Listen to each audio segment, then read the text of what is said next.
来继续要来讲，即摆全台湾糖尿病患者有200多万个。一般若是伫咧厝内家己酿血糖，拢是爱用针来插血。有袂少的民众惊插针，结果失去着提早发现着糖尿病的机会。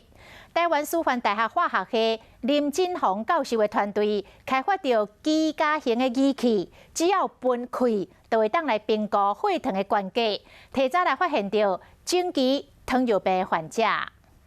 严局将帅，歃血盟誓。古早人晒的威名是为了对天就抓，现代人是为着要知影讲家己身体出什么问题。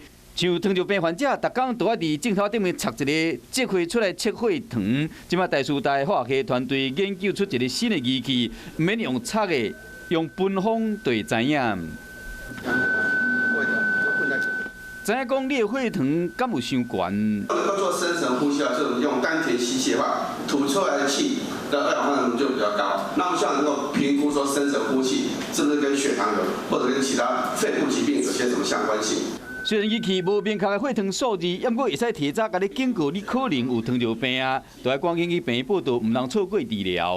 二氧化碳浓度增加，然后一直都不会掉下来，就表示它血糖浓度很高，一直没有掉下来，有这样的可能性。志愿者来测量，就是跟给他，比方说吃葡萄糖或吃东西的时候，血糖上升，然后二氧化碳浓度也会上升。这套用喘气就使检测仪器，要提出实验室甲北医临床合作做试验。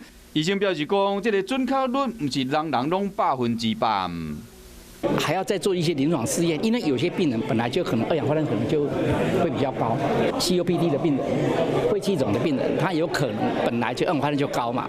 目前这套机器需要更较侪临床实验的数字，证明讲只要分风，就使知影讲身体敢有健康。